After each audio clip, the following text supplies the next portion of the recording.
You think he's going anywhere?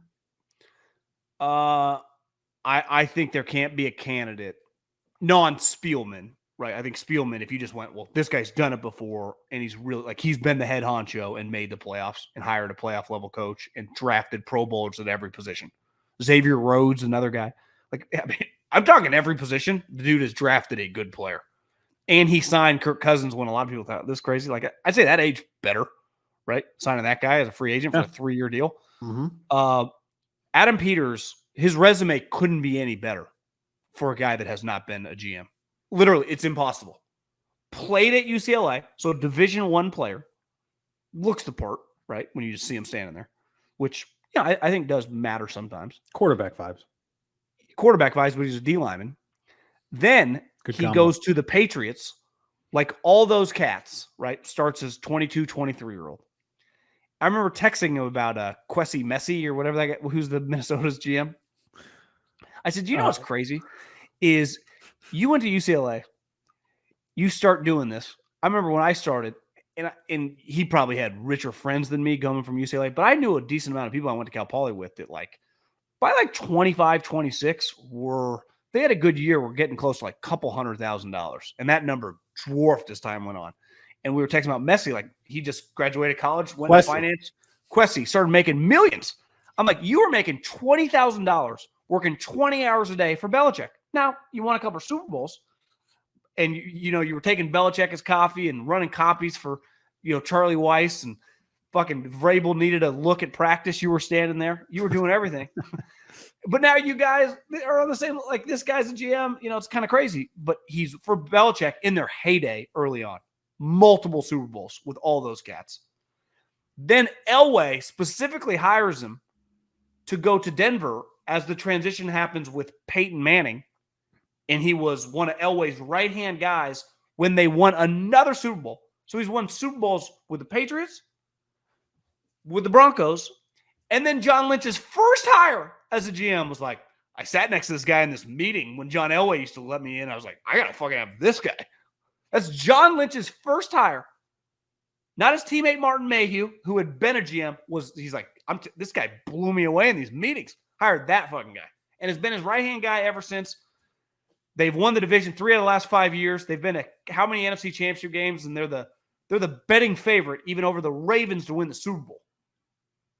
So I was like, I just don't see how at like under 45, your resume, wouldn't you say it's borderline human? It's like football impossible to be better than that. Maybe if you had been perfectly timed it, just stayed with the Patriots the whole time. But you could argue I'd rather have you go somewhere else and talk to other people than just clearly just stay under Bill, because how much information is Bill really giving you? Like clearly Elway and John Lynch, you'd have to ask Adam, like, how much truly, like, did Bill listen to you? For a fact, John Elway, who CJ Anderson cried, remember, when he retired because of Adam, or tweeted Adam Peters, I owe it to him for bringing him as an undrafted free agent, started in the Super Bowl.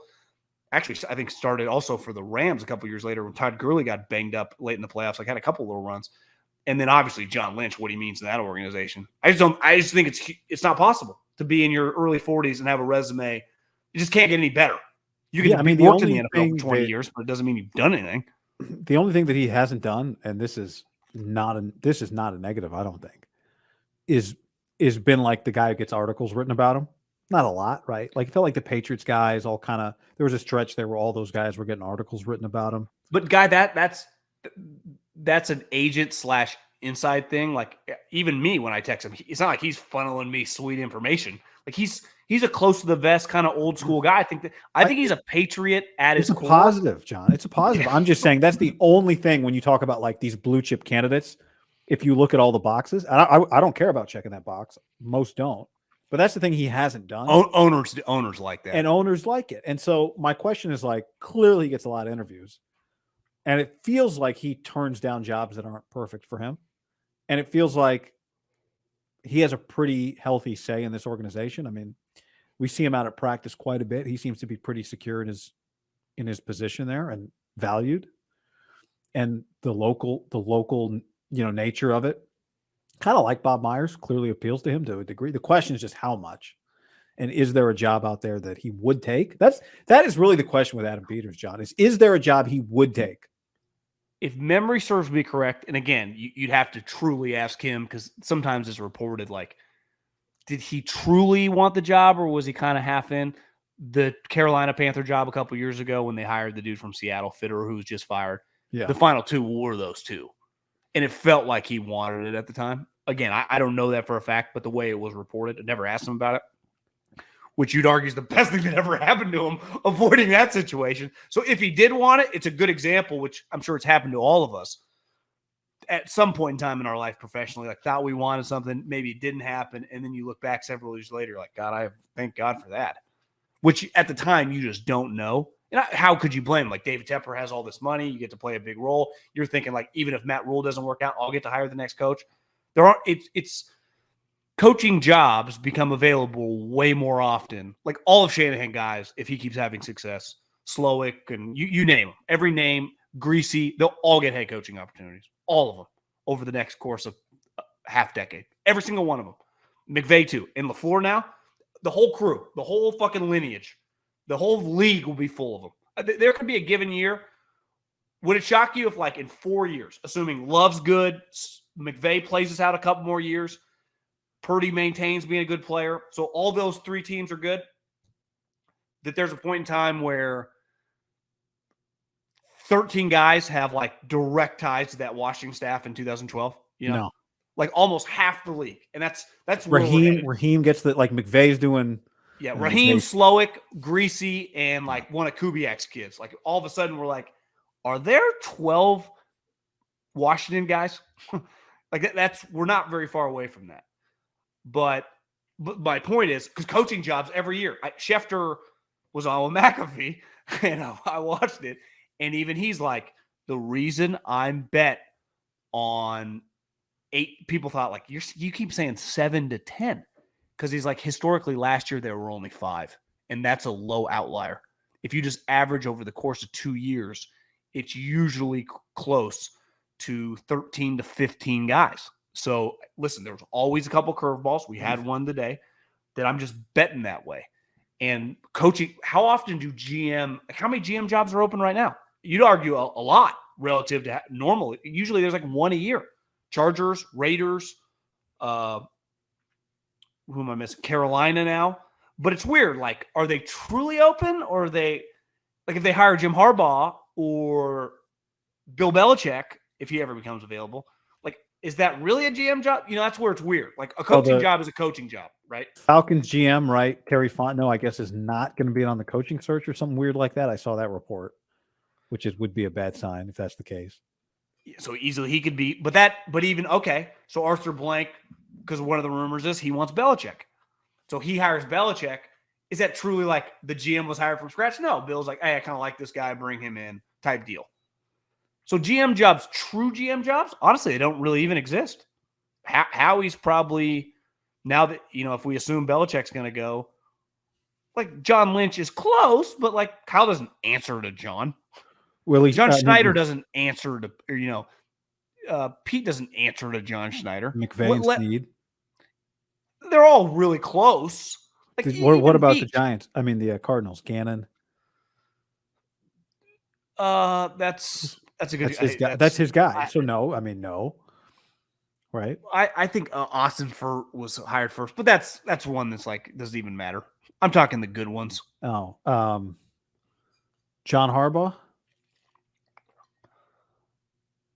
I would say they're probably because DeCosta's been there so long. It doesn't just get back to like one guy makes 15 million, the other makes 5. Who has more juice? Until they don't. Yeah, I mean, how many GMs make more than their coach? Not one, probably. maybe if Howie makes 8 and Sirianni makes 7 type deal. Yeah, that would be one. I mean, John might make 10, but Kyle makes 16. Right. One of those. Right. I mean, there's a chance John Lynch is the highest paid GM in the league. Right. Yeah. I mean, you can tell me less meeting with Amazon just because he didn't feel like it or because he didn't want to. And all right, we can give you a raise or you have a raise that makes it comparable. I'm not trying to pocket watch, but if you told me that that Adam Peters, and again, we don't have a relationship where I ask him how much money he makes. Pocket watch. I wouldn't ask really anybody that besides like some of the people that I legitimately work with and call like really close friends. If you told me he makes $2 million, right? And I think the average person in his job, depending on the part, obviously cost of living factors a little for the Niners, where like Nashville, you'd have to pay a little less for the Raiders. From what I found, the number 2 usually makes somewhere between, depending on how long you've been the number 2 or whatever, but in 2024 is like $700 to $900,000. Like it's a really good job, right? It's like the version of like they're a DC, like Vic Fangio makes like $5 million, but coaches make more. But it's like that. I mean, there aren't many non-GMs in the league, that are making $1 million. Honestly, there might be less than 5 because there are some. And I would imagine Adam Peters is one of those guys, wouldn't you? Yeah, especially once like didn't John got like a bump in, Lynch got a bump in title, so then assistant GM, he was like president of football ops plus GM. So there was I mean, and a lot of these guys left, kind of, right? Yeah, that's true. They lost. I mean, Rand and Mayhew for the first half of their tenure were playing pretty big roles, right? Under Adam, technically, but still, like, I mean, you just like Adam's like, I'll just do what they, I felt like the head table was pretty crowded in like a good way. Like they had a crew at the head table.